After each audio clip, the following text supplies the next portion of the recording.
a Threnodian Resonator, an artificial Threnodian, and a second Resonance Awakening. That is what the Fractsidus discover in Rinascitta, as Rover focuses on keeping the Leviathan in check. Today we have the Threnodian, the Threnodian's Resonator, and an artificial Threnodian. But who was the Threnodians' first Resonance Awakening? By the end of this video, I'll prove to you that the first Aleph-1 Resonator is not Denia, but somebody you're already familiar with.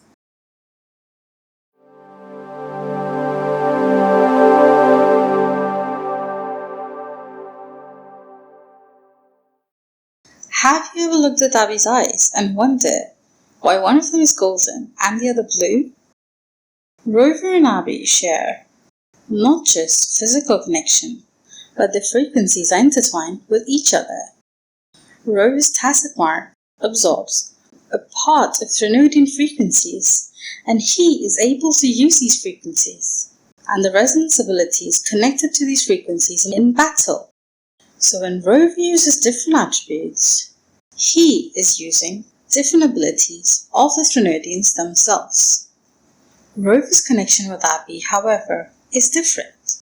Rover has absorbed enough of the Abraxas' frequencies for Abby to have a physical form. Also, their dual amnesia and shared experiences as they travel through Solaris has further strengthened their bond. We do not know when Rover first absorbed Abby, but we do know Rover is the first Resonator. Since Spectro is the default attribute Rover has during his present lifetime, and Abby is with him since day one, it is hard to confirm what Rover has gained from Abby. For example, Rover gains Havoc and a wing from Dreamless/Overthrax, an arrow and a blue eye from Leviathan. But what does Abby bring to the table? Perhaps it is the tacit mark on Rover's right hand, or is it the ability to absorb other Threnodian frequencies? We don't know yet, but we do know she gives us Spectro and the ability to slow time. Before you start typing your comments about Rover getting powers from Sentinels, hear me out. We know Rover gains Havoc through Dreamless, who is described as the blade/weapon of Overthrax. It is the only scene in the game which clearly shows us how Rover gains new attributes. Rover's Spectro and Aero abilities remain somewhat of a mystery. I also believed it was the Sentinels and Sentinel Resonators that dictated Rover's elements, and Havoc Rover was simply an exception. But what if I tell you Havoc Rover is not an exception, but rather a key to the attributes puzzle? In the 2.7 patch, as we try to take down Leviathan, they drop the most jaw-breaking lore of the game so far. Abraxas, why had thou betrayed us? And the community pages blow up as flurry upon flurry of posts and theories start raining down. This moment confirms to us that Abby is indeed a Threnodian, or rather, the Threnodian. And guess what has been accompanying Abby and Rover when the duo wake up in the gorgeous spirits? The Spectro attribute.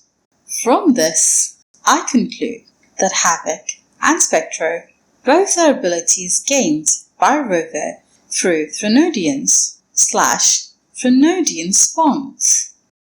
But what about Aero? Don't we get Aero when we absorb Gartathea? And isn't she the Sentinel Resonator? And this is exactly where Kuro tries to trick the players. Because after all, one of the fun elements of playing any game is the element of surprise. As you know, during Rover's fight with Fleur-de-Lis, Thea rushes forward to protect Rover. She creates a powerful protective shield around Rover, surprising Fleur-de-Lis and prompting her to say, "The Imperator's power? No, it is yours, Thea's." And the shortness of the line guides us to the answer. Thea is a dual resonator. This means she contains and utilizes the frequency of the Imperator as well as the Leviathan. The Thea who has resonated with the Imperator and the Fleur-de-Lis who has resonated with the Leviathan are one single entity. In the fight, she uses part of her frequency to defend Rover and surrenders the rest to Rover to merge with. So when Rover absorbs her frequencies, they gain both the Imperator's and the Leviathan's abilities. Another way to confirm this is when Rover absorbs Thea's frequencies, they gain a blue flaming eye. And at the end of the story in 2.7, the Imperator uses Rover's frequency to reconstruct Thea, and Thea ends up gaining Rover's frequencies. How do we confirm this? Because you can actually see one of Fleur-de-Lis' eyes turn golden during a specific basic attack she does. Hey, Editor Gigi here. After playing through the 3.3 quest, I realized there was another thing that pointed towards Aero Rover's power that could be used as proof again. So you see, when we are fighting with Denia, Hiyuki strikes her down with her sword and she faints. And Hiyuki says, "I used a trace of your power to separate." And you're like, well, obviously the power to separate, the power of separation is Imperators, not Leviathans. Leviathan's power are of assimilation. But you see, in the 2.8 story quest, when we are inside or when we unlock the civilization capsule, Imperator tells us that the Leviathan actually gained or took a trace of their power to separate. This means Leviathan also has the power to separate. And this also points to the fact that I talk about in this video about how Threnodians are intelligent creatures that have the ability to learn, because Leviathan is able to gain or learn a new skill, a new power that is not their own from being with Imperator. Thus, I conclude, every attribute we have gained so far has been a result of absorbing Threnodian frequencies. Also, a pure resonator plus Threnodian combination ends up with golden plus blue eyes. Abby's golden eye, it's actually Rover's. But what does that have to do with Aleph-1? I will show you an image, and you must guess which one of these characters is the very first Aleph-1 Resonator. Feel free to pause if you must. I have already explained to you my theory about 3 of these characters. But why does Chisa have flaming blue eyes? The simple answer is because she contains Threnodian frequencies. And not just of any Threnodian, but of Aleph-1. When we drop into Honami City, in the middle of lament, we are greeted by an anxious Chisa who is constantly on the verge of overclocking And as she looks back, we see her frequencies leaking out of her eyes. This is why she wears a color suppression device to regulate her forte. Think about it. How could a sole person trapped in a sonoro continue to find a safe refuge in the middle of a daily recurring lament? Because she's significant, because she's important. Her ability to clip through space can prove extremely important to a Threnodian that's locked out of Solaris. Think about the only other person to survive the Honami lament, Sumika. Her ability is memory/frequency preservation. She can combine memories and confine them into an ember. When Rover enters Lahai-Roi, in the Voidspace, we see 3 frequencies. Imet's pink/purple frequency, Rover's golden frequency, and a third blue frequency. The only other person in the Voidspace at that time is Chisa. But what if it's all just some sort of coincidence? How can I truly confirm that Threnodian frequency is blue? Here is Aleph-1, a giant blue eye-shaped black hole. Here is a Threnodian tear-shaped gem in Fralova's story, also blue. The primary in-game currency, radiant tides and lustrous tides that look like blue eyes and golden eyes, literally blue and golden frequencies. This theory brings up a sea of possibilities. When the Honami City Sonosphere opens up in the Black Shores, Rover is the only one allowed to enter. In fact, he's pulled in. And just before he's pulled inside, you can see blue frequencies around Rover.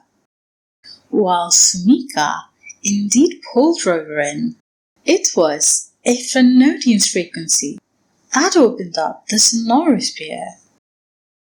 Shorekeeper later confirms at the end of the story arc that the Sonoro appeared in Black Shores because of frequencies from Lahai-Roi. Rover was being led by the Threnodian to go to Lahai-Roi. If you've watched this video so far, I hope you continue, because now I'm going to be talking about another key component to this story. This little dude, Namipon. When I told you that Chisa is a Threnodian Resonator, I'm sure one of the first things you thought of was Namipon. That little capybara is way too sus. I suspect Namipon is actually made up of remnant frequencies of Aleph-1 that accidentally got stuck in the Honami City Sonorosphere. And why do I think he's a Threnodian and not a Sentinel? I'm glad you asked.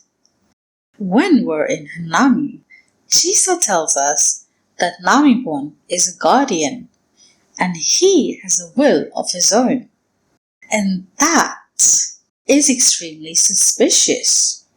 Sentinels possess certain abilities and they are designated to act in a certain way. Most Sentinels are programmed to predict future events. While they have advanced powers compared to the humans of Solaris, they possess limited executive power, aka they can only act with the Arbiter's permission. Think of Dre or the Imperator and how they act with Rover. Namipon does not recognize Rover, nor does he ever ask for Rover's permission to act. But do you know Threnodians have free will. Think of Abby. She has a feisty personality, emotions, thoughts, the ability to speak, think, and do things all of her own accord. The Threnodians possess the ability to learn. In our fight with Abraxas, Dreamless first imitates the Midnight Ranger's fighting styles, and later it adapts and imitates Gion's weapon. When we fight Leviathan, it uses the weapons and movesets of several Rinascitta Resonators. Overthrax, a giant eyeball floating in the night sky, controls Dreamless with strings, as if it's a puppet or a weapon. Abby previously says Dway smells unnatural because Sentinels are unnatural. They're artificially created beings. However, she says Mount Firmament, that is covered in Dway's frequencies, is tasty / pleasant. She calls Namipon a funny smelling guy who is neither Echo nor TD. Something like a weakened Threnodian, perhaps. When we met Chisa, Namipon has only just woken up, and he tells us to gather remnant frequencies called longings for him. We go around Honami City, finding tiny versions of him. He absorbs his lingering frequencies and those of the TDs and continues to grow stronger.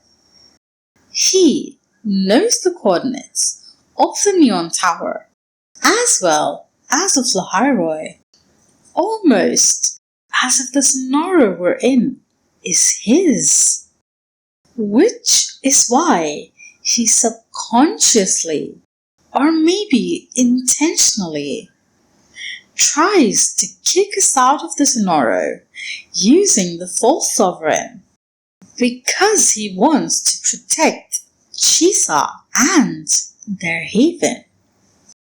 Here is Abby and Namipon, both tiny dudes that are like cute companions, following their resonator, accompanying them, protecting them, both newly awakened in a strange world with no memories. In fact, it seems that they adapt to their resonator and the surroundings that they wake up in. For example, Namipon taking on the appearance of Honami's guardian, and Abby reflecting a more Chinese style with Jinzhou themes. I do wonder if Kuro is telling us that we can learn to coexist with the Threnodians, that they're not inherently bad. That is where the story is leading us. But why do I think Namipon is Aleph-1 though, and not any other separate unknown Threnodian? Namipon and Aleph-1 both protect Chisa and let her safely pass through Voidspace. B. Chisa's powers are extremely useful to Aleph-1. C. Chisa has a giant A plastered on her red scarf as well as in her gameplay animations. And this is not just any random A, but one of the denotations of the Hebrew alphabet Aleph. D. Chisa's resonance liberation showcases the golden ratio. In mathematics, The golden ratio, represented by phi, is tightly connected to the Fibonacci sequence. The bigger the pair of two successive Fibonacci numbers, the closer their ratio converges to the golden ratio. Basically, the Fibonacci sequence of larger numbers exactly matches the golden ratio.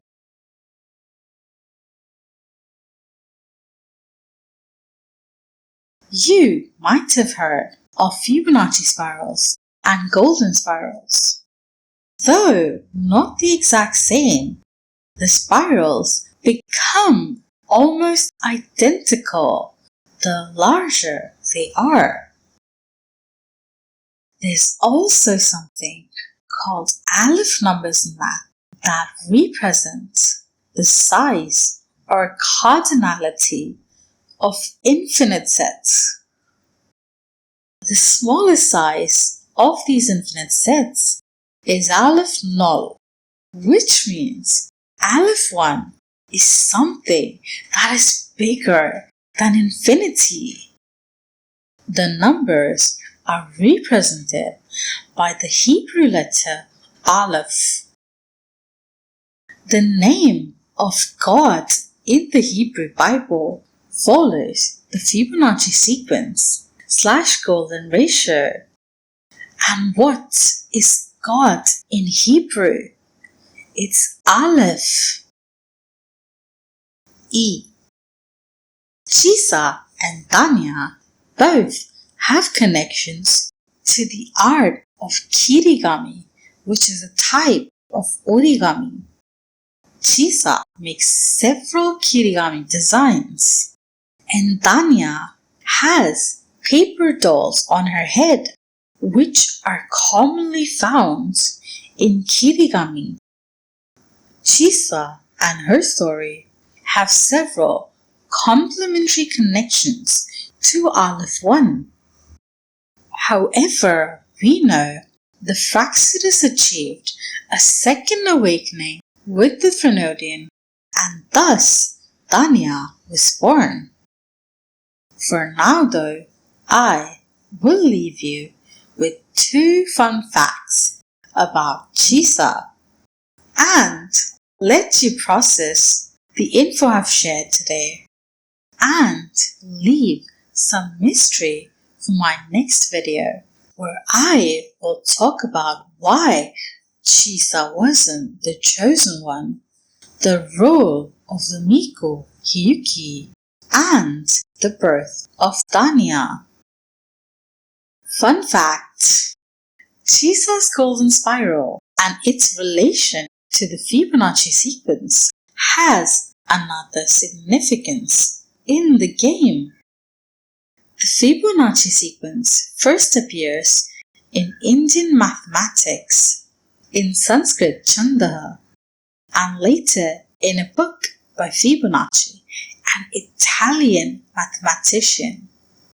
And Chisa's patch 2.8 is sandwiched between Italy-inspired Rinascitta and Bharat-inspired Lahai-Roi regions. And second, fun fact, iMyth is literally in a team with 2 Threnodian Resonators. That's the goofiest thing Kuro could do. What a meta character.